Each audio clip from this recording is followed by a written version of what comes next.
அனைவருக்குமே வணக்கம். சற்று முன் கிடைக்கப்பெற்ற ஒரு மிக மிக முக்கியமான செய்தி ஒன்று வெளியாகியுள்ளது.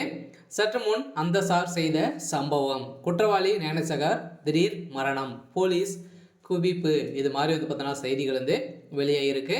ஸோ குற்றவாளியாக கைது செய்யப்பட்டிருந்த ஞானசேகர் அவர்கள் பார்த்தீங்கன்னா புழல் சிறையிலிருந்து அடைக்கப்பட்டு இருந்தார் இல்லையா. ஸோ அவருக்கு பார்த்தீங்கன்னா குண்டால் கேஸ் பயந்திருந்த நிலையில் இப்போ அதிரடியாக திடீர்னு பார்த்தீங்கன்னா சிறையில் உடல்நலக்குறைவு ஏற்பட்ட காரணத்தில் திடீர்னு மருத்துவமனையில் அனுமதி பெற்று இப்போ சிகிச்சை பெற்று வந்திருந்த நிலையில் திடீர்னு பார்த்தீங்கன்னா அங்கு மர்ம நபர்களால் அவர் பார்த்தீங்கன்னா கொலை செய்யப்பட்ட சம்பவம் தான். அந்த சார் வைத்த மர்ம கும்பலால் பார்த்தீங்கன்னா இப்போ அதிரடியாக அவர் கொலை செய்யப்பட்டதாக இப்போ செய்தி வெளியாகி வருகின்ற நிலையில் தான் இப்போ திடீர்னு அவர் சிகிச்சை பலனின்றி மரணம் அடைந்திருக்காரு.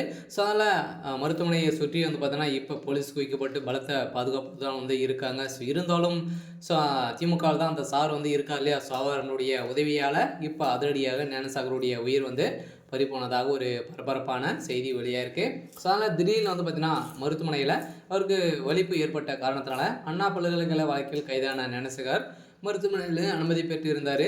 சென்னை அண்ணா பல்கலைக்கழக மாணவி வன்கொடுமை வழக்கில் கைது செய்யப்பட்ட ஞானசேகரின் திடீர் உடல்நலக்குறைவு ஏற்பட்டு இருந்த நிலையில் மருத்துவமனையில் அனுமதிக்கப்பட்டு உள்ளார். ஸோ இதைத் தொடர்ந்து சென்னை அண்ணா பல்கலைக்கழக வன்கொடுமை கைது செய்யப்பட்டிருந்த நிலையில் இந்த வழக்கின் விசாரணை ஞானசேகர் ஒரு சரித்திர பதிவேடு குற்றவாளி என்பது தெரிய வந்திருக்கக்கூடிய நிலையில் பார்த்தீங்கன்னா இந்த குற்றவாளியை அதிரடியாக அத்துமீறல் நடந்திருக்கக்கூடிய திமுக சேர்ந்த அமைச்சர்கள் இவர் கொடுத்த வாக்குமூலத்தால் திமுக இருக்கக்கூடிய அந்த சார் வாக்குமூலத்தில் பார்த்தீங்கன்னா அமைச்சர்கள் அனைவருக்குமே ஒரு சிறைக்கு அடைக்கப்படக்கூடிய நிலைக்கு தான் பார்த்தீங்கன்னா இப்போ போயிருக்கக்கூடிய நிலையில் தான் இப்போ அதிரடியாக இவரை மர்ம நபர்களால் கொலை செய்யப்பட்ட திட்டமிட்டவர்களுக்கக்கூடிய நிலையில் தான் இப்போ அதிரடியாக இவரை மருத்துவமனைக்கு அழைத்து வந்திருக்கக்கூடிய நாடகம் போட்டுருக்காங்க அப்படின்ற மாதிரி இப்போ வெளியே இருக்கக்கூடிய செய்தியால் தான் இப்போ அதிரடியாக திமுகவில் ஒரு மிகப்பெரிய சம்பவம் நடக்க போகுது.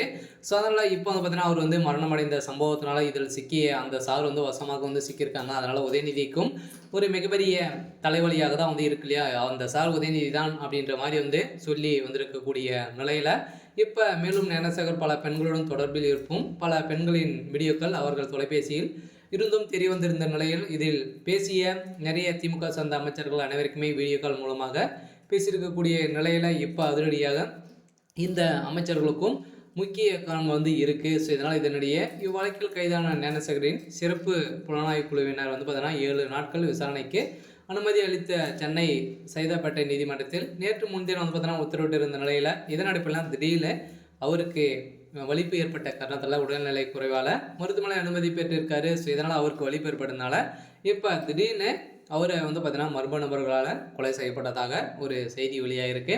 சரி, ஓகே. ஸோ எனக்கான அப்டேட் இதுதான். ஸோ மறக்காமல் நம்மளுடைய சேனலை சப்ஸ்கிரைப் பண்ணிக்கோங்க. தேங்க்யூ.